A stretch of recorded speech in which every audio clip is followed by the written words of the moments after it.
everyone, welcome back on my channel Pen and Paper. I am Toolika and today we are going to continue the chapter Nationalism in Europe. आज की story start करने से पहले हम लोग थोड़ा सा फ्लैशबैक में जाएंगे. ओके, तो वो ये है कि फ्रांस में नेशनलिज्म की फीलिंग आ तो गई थी, नेशनल असेंबली भी बन गई थी, कॉन्स्टिट्यूशन भी आ गया था, लेकिन हमारे नेपोलियन चचा जी आकर के सारा का सारा गड़बड़ कर दिए. ओके, वापस से ऑटोक्रेसी लेके आ गए. बट 1815 में वाटरलू के बैटल में उनकी भी डेथ हो गई थी. ओके, तो ये थी फ्रांस की बात. बट अभी हम लोग थोड़ा सा देखेंगे यूरोप में क्या चल रहा था उस टाइम पे. किस टाइम पे बेटा? 1815 से लेकर के 1830 के बीच में यूरोप में क्या चल रहा था. क्या यूरोप के लोगों में थोड़ी सी भी नेशनलिज्म की फीलिंग थी क्या? ओके, एंड वहाँ की सोसाइटी की क्या हालत थी, हम लोग वो थोड़ा सा देख लेते हैं.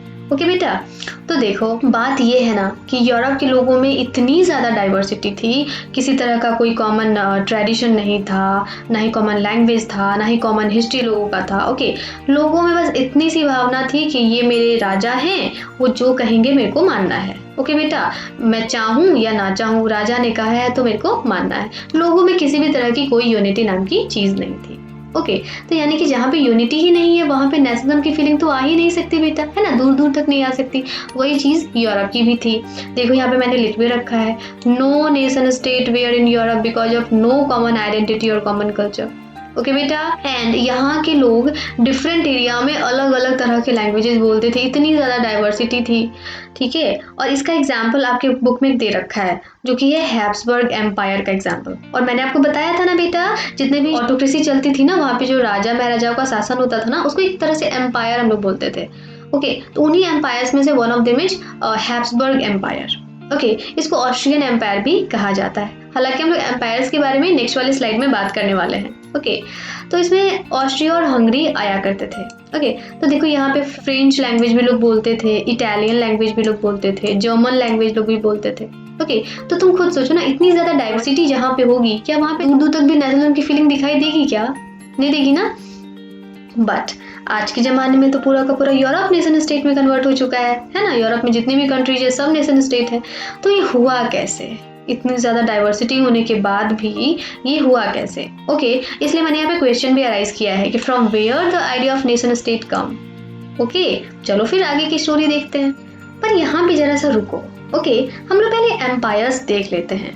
एक्चुअली ये जो मैप है ना, ये 1815 का यूरोप है. ओके, तो वहाँ पे बहुत सारे एम्पायर्स चलते थे. आपको मैं पहले से स्टार्टिंग से ही बताती आ रही हूँ.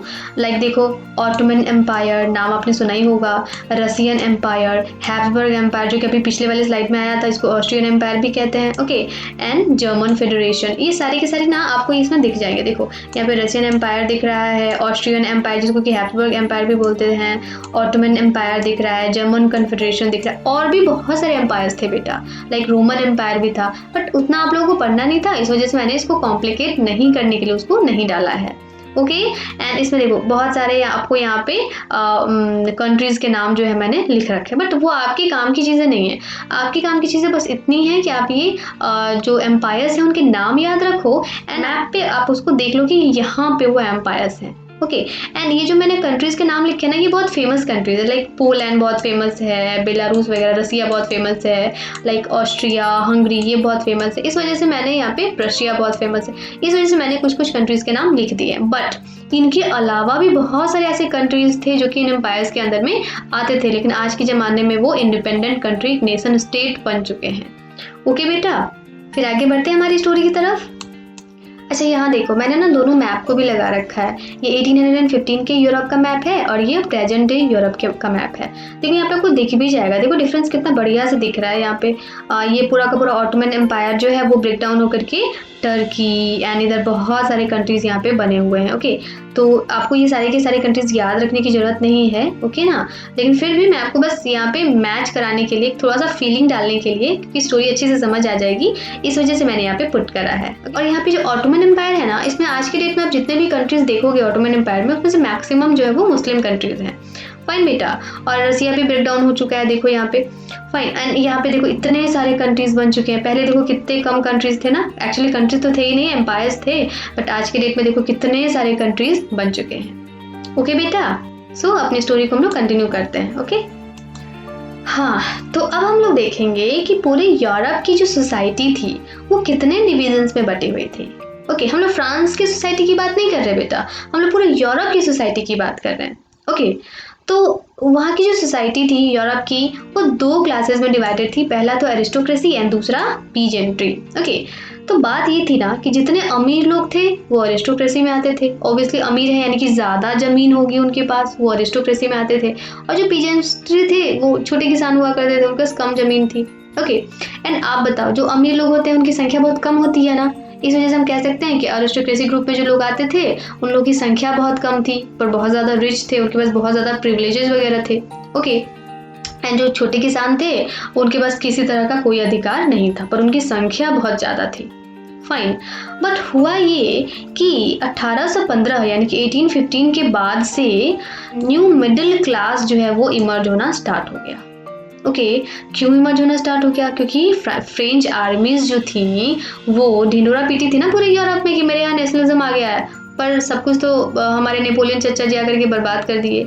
लेकिन फिर भी लोग पता तो लगा ही रहे थे ना कि फ्रांस में क्या हो रहा है। तो लोगों को लगा कि अगर फ्रांस में कुछ ही समय के लिए सही अगर कॉन्स्टिट्यूशन आ सकता है तो हमारे यहाँ क्यों नहीं आ सकता है?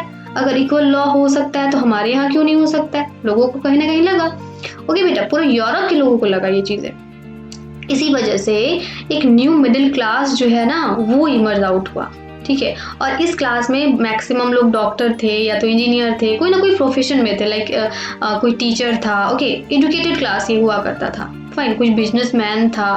फाइन बेटा, तो यहाँ पे देखो मैंने लिख भी रखा है कि new social class emerge with the growth of towns and emergence of commercial classes. अब इस क्लास को कमर्शियल क्लास भी बोल सकते हो, प्रोफेशनल क्लास भी बोल सकते हो। यहाँ के सारे लोग पढ़े लिखे हुआ करते थे। Okay, and educated class way idea of nationality gain popularity. और इन लोगों के बीच में वो जो नेशनलिज्म की जो फीलिंग थी ना वो एकदम पॉपुलर होनी स्टार्ट हो गई।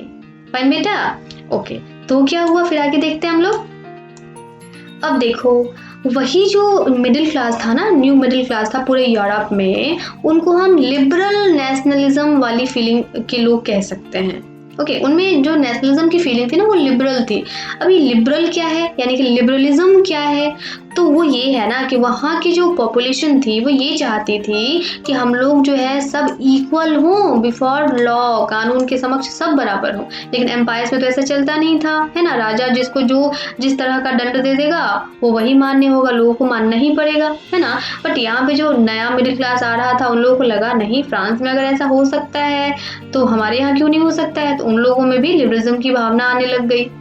फाइन बेटा, इसलिए मैंने यहाँ लिख रखा है liberalism stood for freedom for an individual and equality before the law. Okay, इसके साथ साथ और क्या इन लोगों का मानना था? तो भाई इनका मानना था कि जितने ऑटोक्रेसी एंड क्लरिकल प्रिविलेज है उसको खत्म किया जाना चाहिए, यानी कि राजा को हटाओ, जैसे फ्रांस वाले लोगों ने हटा दिया वैसे हम लोग भी हटाएंगे। ओके, पर इतना आसान नहीं था, ठीक है। लेकिन फीलिंग आ गई, ये कम बड़ी बात थोड़ी ना थी बेटा। क्लरिकल प्रिविलेजेस को भी हटाने की मांग थी इन लोगों की। जितने भी चर्च के पोप्स हुआ करते थे या फिर जो राजा थे उनके आसपास वाले लोग हुआ करते थे जिनको प्रिविलेजेस मिले हुए थे, लाइक टैक्सेस आपको पे नहीं करने हैं, आपने कोई गलत काम कर भी दिया है तो भी आपको उस तरह की सजा नहीं मिलेगी। फाइन बेटा, तो इन लोगों का मानना था कि भाई इस प्रिविलेजेस को भी हटाया जाना चाहिए।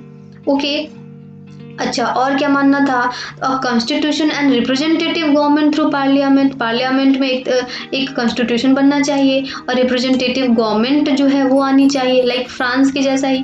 फाइन बेटा, अभी फ्रेंच आर्मीज ने जितना ढिंडोरा जो पीटा था पूरे यूरोप में उसका कुछ तो इफेक्ट पड़ना था ना बेटा। अब 1-2 साल के बाद नहीं तो कम से कम 10 साल के बाद ही तो इफेक्ट तो पड़ेगा ना। ओके बेटा, क्योंकि लोग एजुकेटेड थे, पढ़े लिखे लोग थे। फाइन, और क्या था भाई, इकोनॉमिक स्फीयर पे क्या मानना था लिबरल नेशनलिज्म वाले लोगों का? तो देखो, इन लोगों का मानना था कि मार्केट खोल देना चाहिए, यानी किसी भी कंट्री किसी भी स्टेट में जाकर के अपने सामान को खरीद या बेच सकते हैं। ओके, टैक्सेस उसमें कम से कम लगाए जाने चाहिए। ओके बेटा, यानी कि freedom for export and import था, एक्चुअली आप कह सकते हो। तो देखो मैंने यहाँ पे लिख दिया है, in the economic sphere liberalism stood for the freedom of market and the abolition. Abolition का मतलब होता है नियम कानून को हटा देना। Okay, the abolition of state imposed restrictions on the movement of goods and capital. Fine बेटा, चलिए, तो इसी तरीके का एक ग्रुप था जिसको कि जॉल्वेरेन कहा जाता था। तो जॉल्वेरेन बहुत बढ़िया सा एग्जाम्पल था लिबरल नेशनलिज्म का। इसने क्या किया था कि जितने भी टैरिफ बैरियर्स थे यानी कि मार्केट रेस्ट्रिक्शंस थे उन सबको हटा दिया। इसके अलावा वहाँ पे मतलब यूरोप में 20 से ज़्यादा करेंसीज चलती थी, यानी कि आप यूरोप के एक ही पार्ट से दूसरे पार्ट में जाओगे ना तो जो है वहाँ पे करेंसीज बदल जाती थी। फाइन बेटा, करेंसीज का मतलब होता है रुपया पैसा, वो बदल जाता था। तो ये तो बहुत गलत चीज़ हुई ना बेटा। तो इस वजह से उन्होंने क्या किया कि सारे के सारे करेंसीज को हटा करके उनको कन्वर्ट कर दिया, सिर्फ 2 करेंसी में सिर्फ 2 ही करेंसी चलेगी। ओके, तो बहुत अच्छी बात थी। इसके अलावा उन्होंने रेलवेज को प्रमोट किया था, यानी कि आप जो ट्रेड करोगे ना या फिर एक जगह से दूसरी जगह आपको जाना होगा ना, रेलवे के थ्रू आराम से कम समय में ही जा सकते हो। ओके, तो आप बताओ कि ये सारे के सारे जो चेंजेस हैं वो मॉडर्न चेंजेस आपको नहीं लगते हैं क्या? और ऑब्वियसली मॉडर्न चेंजेस करेगा कौन? जो आदमी पढ़ा लिखा है। ओके, इसी वजह से जिसने भी ये चेंजेस किए वो पढ़े लिखे लोग थे, यूरोप के न्यू मिडिल क्लास वाले लोग थे। उनको हम लोग लिबरल नेशनलिज्म भी कह सकते हैं। ओके बेटा, एक्चुअली लिबरल नेशनलिस्ट कह सकते हैं। फाइन, सो आज की स्टोरी यहीं पे ख़त्म करते हैं। ओके, हाँ, मैंने आपको प्रॉमिस किया है कि हमारे नेपोलियन चाचा की डेथ कैसे हुई थी एंड उसके बाद से फ्रांस का क्या हुआ, ये स्टोरी हम लोग वहाँ पे छोड़े नहीं हैं, अभी उसको कंटिन्यू करने वाले हैं। ओके, तो आप मेरे साथ बने रहना हमारी स्टोरी में। फाइन, तो आज के लिए बस इतना ही। Bye bye, thank you.